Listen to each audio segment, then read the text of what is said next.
It was a crisp autumn evening in October 2024 when I pulled into the driveway of our cozy riverfront cabin in Willow Creek, Oregon. The air smelled of pine and damp earth, and the Willamette River shimmered under the fading sunlight, a perfect mirror of the fiery sky. I expected to find my wife, Emma, sipping tea on the porch, maybe sketching the herons that nested nearby. Instead, I found her crouched by the new iron gate at the edge of our property, her hands steady but her hazel eyes flickering with unease as she tightened the bolts on a heavy-duty lock. Her face, usually so calm, was etched with a quiet intensity one hadn't seen in years. "I had to do it, Nathan," she said, her voice low but firm, like she was convincing herself as much as me. "After what happened last week, I couldn't just sit here and wait for it to happen again." Her words hit me hard, stirring a protective instinct I hadn't felt since we first bought this Placia sanctuary we'd poured our hearts into, a refuge from the chaos of city life in Portland.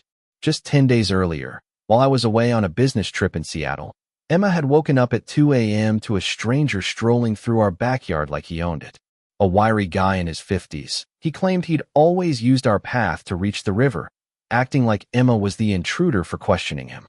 He'd muttered about community rights before sauntering off, leaving her shaken and sleepless, checking every lock until dawn. She'd called me in tears, her voice trembling as she described how exposed she felt in our isolated haven. The next morning, she'd driven to the hardware store and bought the sturdiest lock she could find, determined to reclaim our peace. Sitting beside her on the porch steps, I pulled her close, her warmth grounding me. "You did the right thing," I said, staring at the lock glinting in the twilight. "This is our home. If anyone has a problem with us protecting it, they'll have to deal with us." Our cabin wasn't just a house site, it was our dream, built on land Emma's great-grandfather had bought in the 1970s. The river's gentle lapping and the towering cedars were our escape, a place to recharge and remember what mattered. But less than 2 hours later, that peace shattered. Margaret Hensley, the president of our neighborhood's homeowners association, came storming up our gravel path like a wildfire, her face flushed with righteous fury. I'd seen Margaret around Willow Creek for years, always bustling about, clipboard in hand, lecturing folks about mailbox colors or unmowed lawns. But tonight, she was different. Her usual smug authority had an edge of desperation, her neatly pressed blazer slightly askew, her gray hair escaping its tight bun. "You have no right to do this," she shouted, jabbing a finger at our lock like it was a loaded gun. "This blocks the community's river access. Every resident has a right to that path." Before we could respond, she was on her phone, dialing 911 with the flair of someone auditioning for a courtroom drama, claiming we were obstructing a public right-of-way. When Officer Daniels arrived, he looked more exasperated than alarmed, like he'd rather be handling a real emergency. He listened as Margaret ranted, her voice rising with every sentence. But when he asked for proof that the path was public, she faltered, rummaging through her purse with growing panic. "Ma'am," Daniels said, his tone practiced and calm, "if this is private property, these folks can secure it however they want. Got any county records showing a public easement?" Margaret's face turned crimson, and she stormed off, muttering about violations and lawsuits. Emma and I sat on the porch afterward, the night air heavy with unease. Her certainty had been so fierce, so absolute, it planted a seed of doubt in my mind. What if we were wrong about our rights? That night, I couldn't sleep, haunted by Margaret's conviction. The next morning, we dug through boxes of old documents in our basement, relics from Emma's great-grandfather. Among faded insurance papers, Emma found a yellowed envelope that stopped us cold. Dated November 3rd, 1976, it was a deed stating that her great-grandfather had donated riverfront land with one ironclad condition: exclusive access for his direct descendants, forever.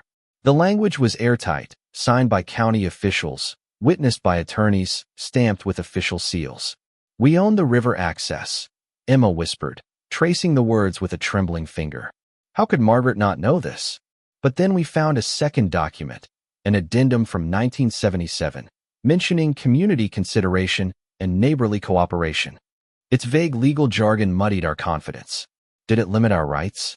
Was it just a suggestion to play nice? As if on cue, An official-looking HOA violation notice slid under our door that evening, printed on heavy letterhead. First notice: unauthorized obstruction of community access. Respond within 14 days or face fines up to $5,000 and legal action. The timing felt like a punch, calculated to intimidate. I decided to confront Margaret directly. I found her in her pristine garden, yanking weeds with a ferocity that matched her demeanor the night before. "Margaret, we need to talk," I said, holding out copies of our deed. Her eyes widened as she read, her hands shaking. "This can't be right," she stammered. "Everything I was told about community rights. It's wrong." Her shock seemed genuine, but it only deepened the mystery. I met with our lawyer, Clara Thompson, the next day. Her office in downtown Portland, lined with legal tomes and diplomas, felt like a fortress of clarity. After an hour poring over our documents, she leaned back, her expression grim. "Your rights are rock solid," she said. "But there's more. The HOA has been charging river maintenance fees for decades without owning the access. That's fraud." My stomach dropped as she showed me financial records. Thousands collected from residents, no legal basis. "Margaret's threats? That's extortion under state law," Clara added. "You've got options: send a cease and desist, file a county complaint, document everything." But this could get ugly. Back home, Emma's resolve hardened. "We can't let her bully others like she tried with us," she said, her voice steady. "People deserve to know." The situation exploded when Margaret filed an emergency injunction, claiming our lock violated environmental laws. Clara warned us, "This is a legal war now." We called a community meeting at our cabin, and the room buzzed with tension. Neighbors like the Garcias, struggling with mortgage payments, and Mrs. Larson, a retiree on a fixed income, were stunned to learn they'd paid illegal fees for years. "This is theft, Mr. Patel shouted, scrolling through his banking app to tally decades of payments. The room split. Some wanted refunds, others feared legal costs or plummeting property values. But a consensus emerged: we'd fight. Emma and I sent the cease and desist and filed a county complaint, preparing for Margaret's hearing. Then came the bombshell. At a tense follow-up meeting, Margaret broke down, clutching a worn notebook. "I've been covering up embezzlement," she confessed, tears streaming.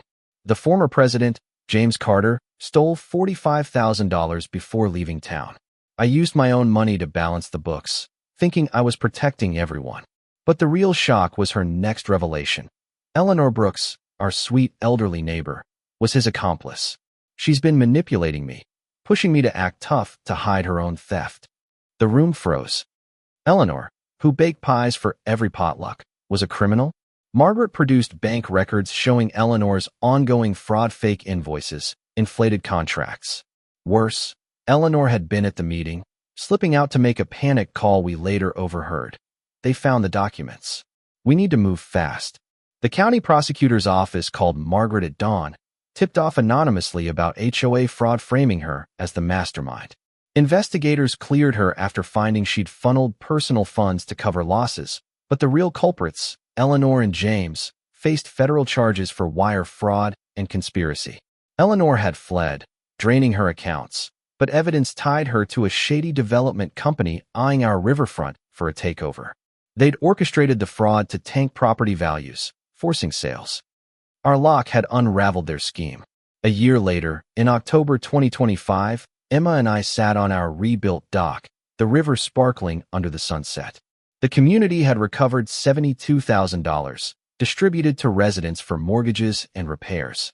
Margaret, after community service, became our coordinator under strict oversight, her redemption a testament to accountability. Eleanor and James were in prison, their assets seized. New HOA rules ensured transparency, and a shared access agreement balanced our rights with neighborly trust. A plaque by our gate read, "Carter Family River Access, Shared in Trust, 1976-2025.